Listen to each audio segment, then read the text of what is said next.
Right, good evening. Hello, everybody. I'm hoping that I've got the sound level right this time because the microphone was a bit too quiet, and hopefully that's good and you can hear me. Um, First things first, I've been watching a little bit of, or trying to watch the some of the trial of I don't know how you pronounce it, Waukesha. I think Waukesha, that place in America, right? Where that absolute lunatic drove an SUV through a load of people at a Christmas parade or whatever it was, like a while back, and killed a bunch of people, injured loads of people. Um, and this crazy guy, what's his name again? Darrell Brooks.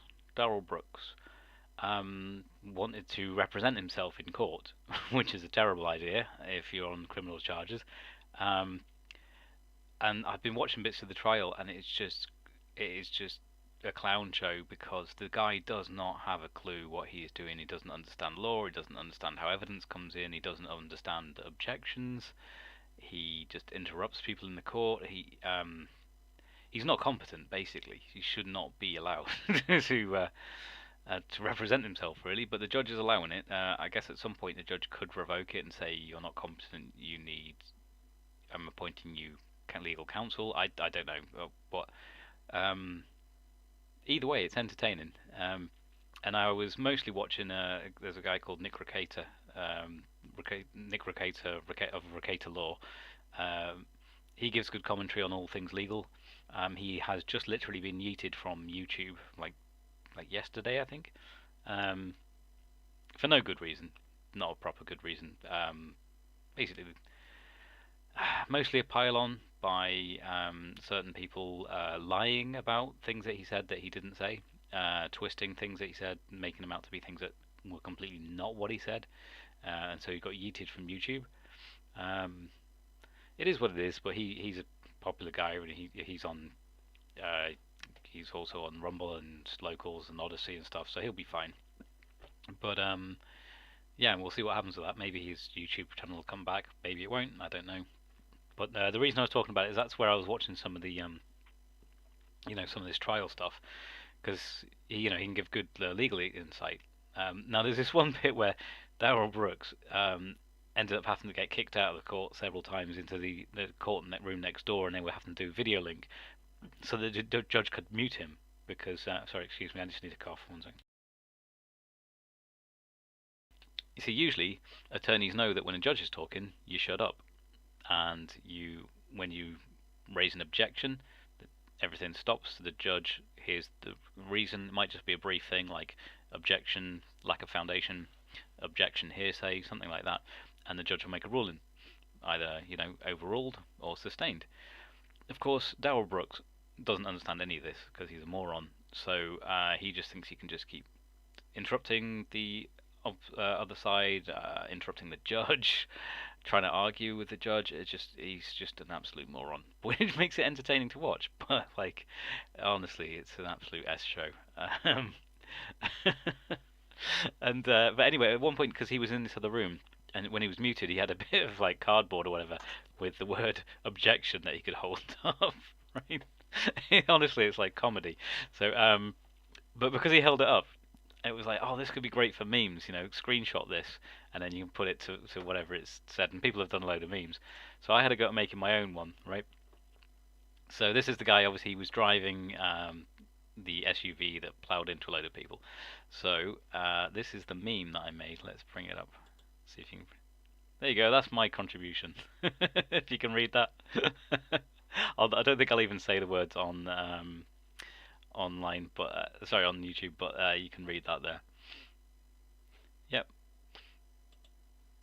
that could be. Oh, wrong button. Undo. That could be one defense. I think even Hunter could drive it more competently than this guy. But yeah, he needs to go away for a long time. He just. Oh, I should say allegedly, but no, he was the one. People know he was the one driving. I don't know what his defense is going to be. I don't know if he's going to sort of say the car was driving itself or what nonsense he's going to come up with. But yeah, the guy is out of his mind. So that trial is going to take a long time. I think there's loads of witnesses, loads of victims. yeah, that'll take weeks and weeks and weeks. But I'll keep an eye on it. I'll keep an eye on it. I might just sort of like update every now and then about that. But this guy, not competent to represent himself. That's yeah. We'll see how that goes. Um, the judge has got to be very careful though, to make sure that she doesn't do things in such. She has to keep things in the right way, so he can't like appeal and well, he's going to appeal, but like so that it doesn't give him more ammunition to appeal. She said some things that have been a bit little dodgy. At one point, almost suggesting that he could waive his right to cross-examine the other witnesses if he's representing himself. That's not really how that works. Um, if he can't be civil enough in the court to be able to do that without following the rules of the court, then she should just say, I'm ruling you incompetent. I'm going to assign you counsel. That would be better in my opinion, but I don't know how it all works. I'm no legal expert, particularly in American law. I just find it entertaining, so I've been watching that. Let me see if I get rid of that one. What else have we got? So I was having just to flick through the news, and we have got. Oh, by the way, if anybody's watching, feel free to leave any comments. Pop a comment in there. I'm quite happy, or a question. I'm quite happy to have a chat with you.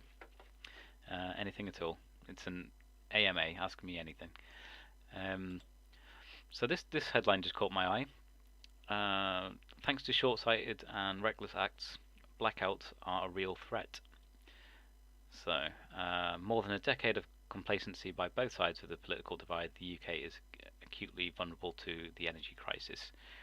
Now, I was hearing a little bit about this the other day. I've been saying the same myself. It's basically, this has been, energy companies. I think, did I show you that? I think I did on one of my streams. I showed you that email I had from my energy company trying to blame the war in Ukraine for the energy prices, and I was like, no, yes, it's not helping, but it didn't cause it. That's it. They said it caused it, and I was like, no, no, no, no, no. This has been going on for long before then. All right, I showed that with proof from articles from 2021 and various things. But it's just been bad planning for like you say, like more than a decade.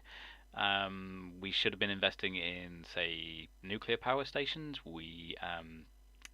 There's lots of different mistakes that have come to this. One of which was our not having the forethought to plan gas places to store gas, which is doable. You do something to do with salt mines and things. And it costs a bit of money, obviously, to set it up and be able to store the gas there.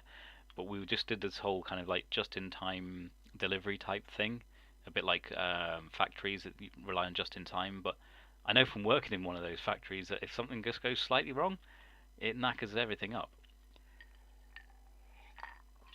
So yeah, we used to. I used to work for the part where we would forklift truck all the stuff, the goods in that was needed, and then the finished product out. And even we had backup like extra storage. We called it the break glass trailer. In an emergency, break glass. You know that saying. You've got your thing, break glass in the event of a emergency use. And so we had the break glass trailer, and it had to be. We had to go and get stuff out of that like almost all the time. Every couple of weeks or something, we'd be like, "Oh, they're running out of this. We need to go," because people trying to plan what they're ordering in have to do like 6 to 8 weeks in advance, depending on how long it takes for stuff to get halfway around the world, and they can't react that quickly, so they kind of need some storage space. And it's no different with the gas now. We just the stupid government just thought, oh yeah, we can just get it. I'm not getting into it fully, but I'll probably probably end up boring you with that. But yeah, basically, blackouts could be a real potential thing this winter. We'll see what happens, but yeah, potentially. I think I saw another article saying that obviously the concern is for things like hospitals and people on life support and all that kind of stuff. Now I understand that they're going to have backup batteries and backup generators and things like that, but again, there's only so many hours that they'll have the fuel to last for those things. But I would have thought it should be fairly substantial for a certain amount of days. In fact, my uncle who lives in Australia, I'm sure at one point his job was something to do with backup systems for hospitals. Where, let's say, if the power goes out in a hospital, these batteries kick in instantly for like the things like the ventilators and the people that are on like life support and things like that, so that they don't all die. and there was like some kind of it detects it and switches over to a battery backup. So I think generally hospitals should have the infrastructure in place for that kind of thing, at least in the short term.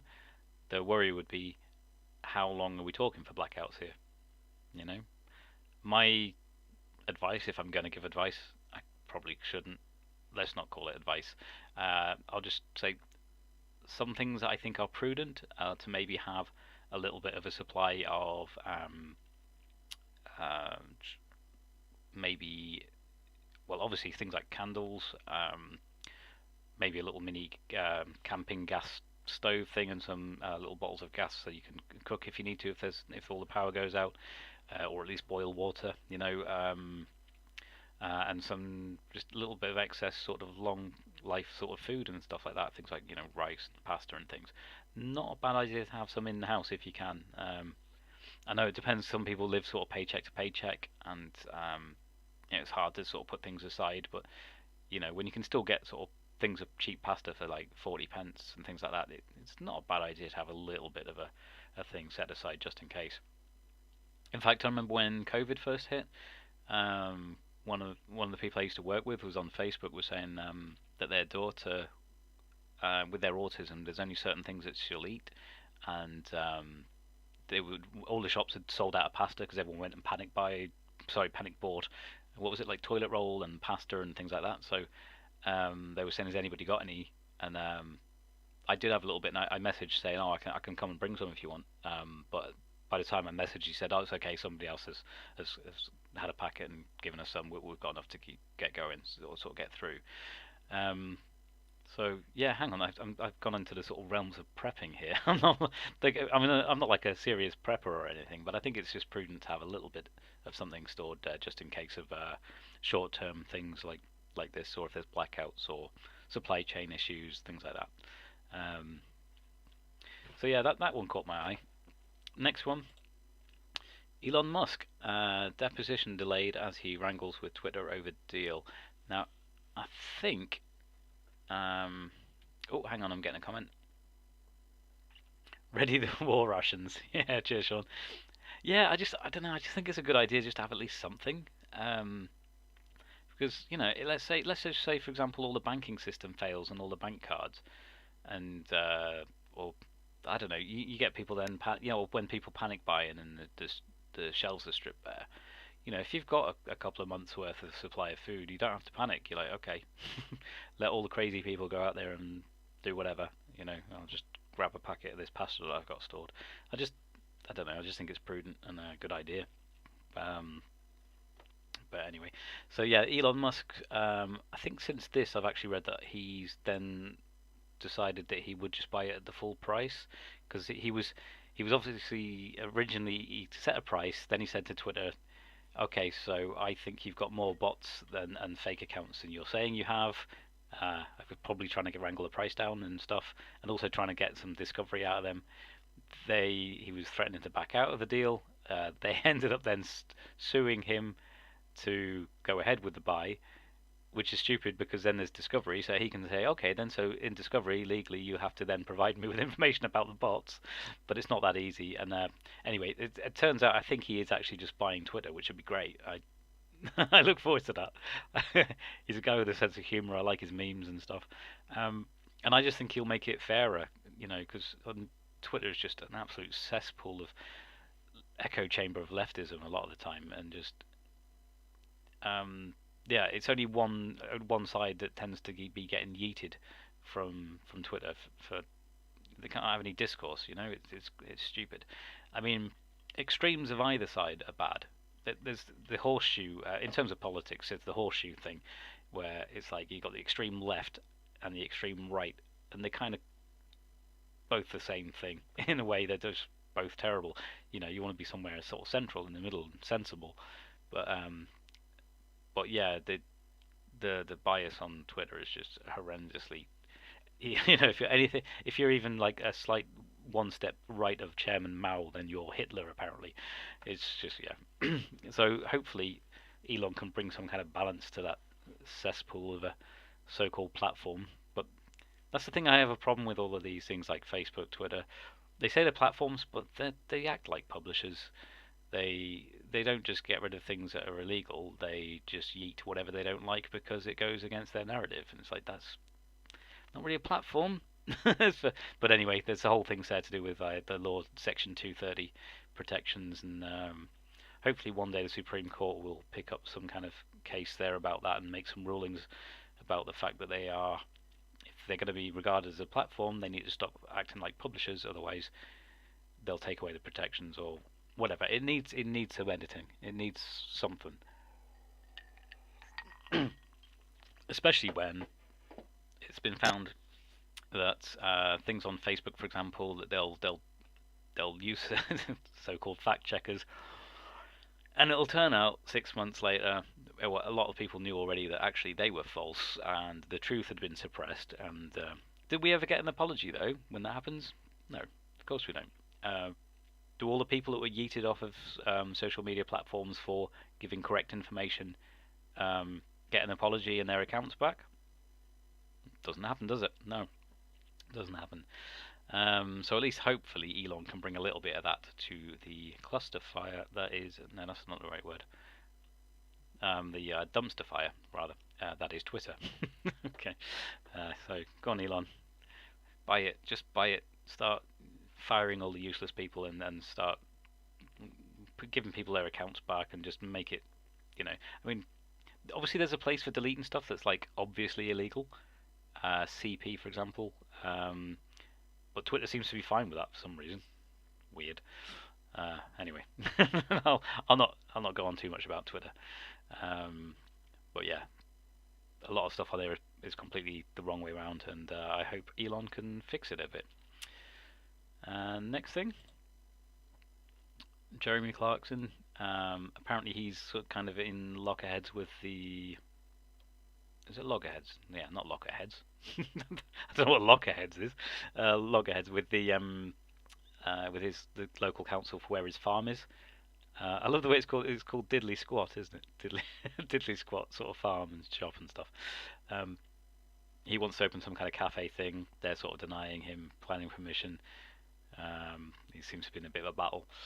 I think they just genuinely. I just think, and maybe I'm wrong here, but my opinion is I think they just don't like him. And I don't know, if it was somebody else doing the exact same business, like an unknown person, maybe they would let it be done. I don't know. Maybe I'm wrong. Maybe they're just sticking rigidly to their rules and they think the area's too much of an outstanding natural beauty to have this, that, and the other built on it or whatever. I don't know, but they seem to have it in for him, I think, in my opinion. I could be wrong. And then I think that was it. Just, yeah, that Darrell Brooks guy. This dude. Oh man, it's going to be entertaining, but it was also really frustrating watching him because he was just going on about things that just was not relevant, and I could sort of feel the judge's frustration. She should, in my opinion, she should just say, because she had to warn him like 10 times before she was saying, I'm going to hold you. Basically, if you keep on interrupting, I am going to put you in the other room. And he just doesn't know how. He's like a child, you know. They didn't even have the jury in the room, but the what do they call it, prosecution side, they were just trying to say something to the judge, and the other guy just kept on interfering, interrupting. And it was so annoying. In my opinion, she should just say, right, that's it. I am ruling. You are too incompetent to represent yourself. You need legal counsel.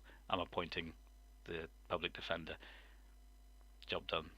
But it's more entertaining at this stage when he's trying to sort of do his own thing. But one thing that's weird about him defending himself means that he gets to cross-examine the witnesses. So if you've got somebody up there who's a victim who's, like, say, got their legs crippled from like being run over, so maybe he's a survivor but is really badly injured by this guy, he gets to like cross-examine and question that witness and say whatever. I don't know what he's going to say, but like he could try and undermine what they went through and what their story is. And he's the guy that ran them over. It's weird. I mean, I can understand how it works in law, but that is weird. You know what I mean? It's like, I couldn't imagine if some dude that, say, ran over one of my family members and me at the same time, and say if I survived and my loved one died, and I'm in court about that to try and get this guy sent down to prison for the rest of his life, and he gets to cross-examine me. Oh man, I would find it hard to keep my cool. Um, yeah, weird situation. I don't think the judge probably should have allowed it, to be honest, but I don't know. I don't know how American law works, especially in Wisconsin. I don't know. Sean, I think you're still there. If you're still there, feel free to uh, pop me a question or say something there, buddy, because I'm about to wrap this up. I'm kind of running out of subjects. I only had a few little bits on the news to look at. Um, I don't know if any of this even interests you. You might be you might be yawning at all this stuff about the Waukesha driver guy, but I just find it fascinating to watch. Um, what else? Was there anything? I don't think I was too interested in much else in the news. Oh, hang on. Still here, mate. Just listening while I tidy the house. Oh, okay. Are you like me? I tend to have like just headphones in while I'm doing stuff. So if I'm like filling the dishwasher up or something at the end of the day, I usually listen to a podcast or a bit of music or something. Um, is that what you're doing?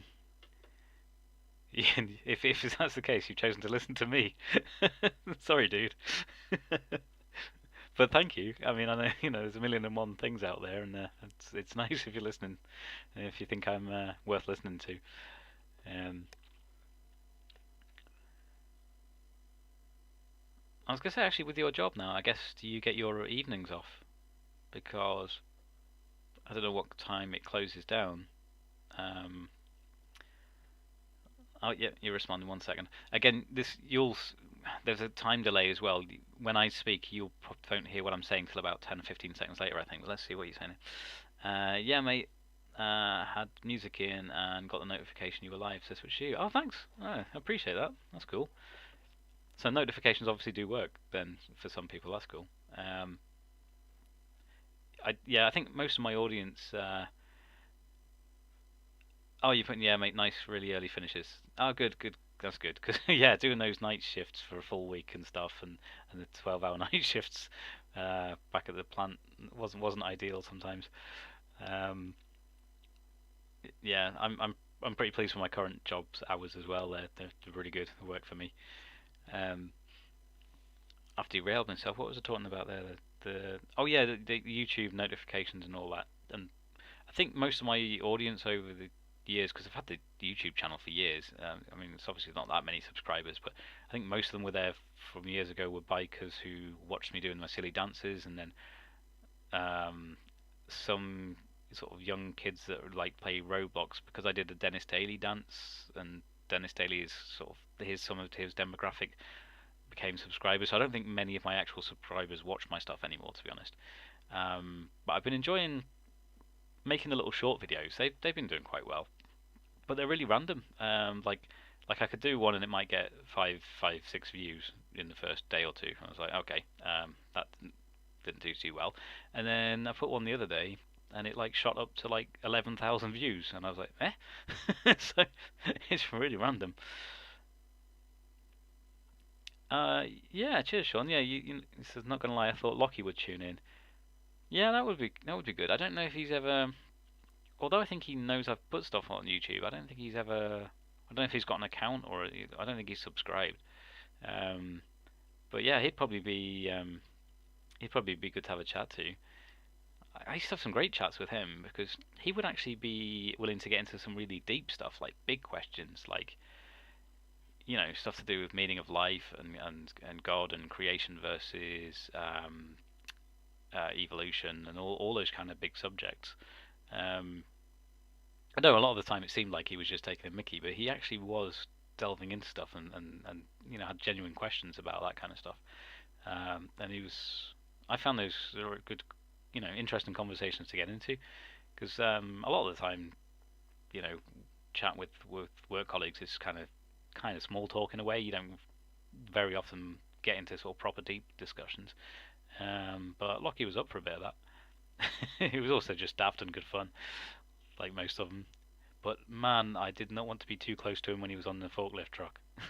Sorry if he's watching or sees this at any point, but yeah, Lockie, dude, just chill out with that forklift.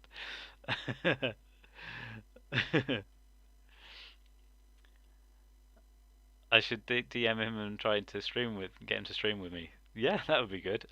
I'll have to work out the software. Yeah, I don't know how to bring other people in because I mean, a lot of people use programs like StreamYard and stuff. I've never even looked at that yet, but I don't know how. I guess with StreamYard, people say they just send a link, and I guess it can bring them in as a visual source. I don't know. I don't know how it works. I mean, I think you're pretty good with technology. You probably know how it all works. Um, or whether people like use things like Skype or something. I don't know how it works. Um, but I don't know if say Lockie would be a safe option to have on one of my streams. I think he'd probably get me YouTube strikes fairly quickly. He's a bit of a yeah, uncontrollable beast. I don't know. It'd be fun, but it'd probably just be him trying to berate me and tell me I'm wrong about things. Right. He's not very PG, is he? Yeah, no, he's got like no filter. But like even for like he's like Mr. in on Facebook, he was like Mr. Inappropriate, would just like put stuff on like my timeline. I'm like, dude, my family looks at this. I was like, what are you doing? Keep some of this stuff for DMs, mate. Just you know. I mean, I guess he's kind of honest, but like, it's like there's certain things I don't want you to post on my thing that my family look at. You know, like close relatives and like youngins and stuff. Like, I'm like, dude, stop. I think I think somebody forget who it was had to block him because of that because he was putting stuff on the timeline and they were like man, no, my kids and stuff see this. Good times. Anyway, I'm gonna have to shoot off, mate. Just the time it is. I've got some stuff to do. But thanks very much again for coming back on and having a bit of chat with me. It's always good crack. And I hope you have a good evening doing whatever housework it is you're doing. You can pop your music back on, mate. We'll catch you again another time. Okay, bye.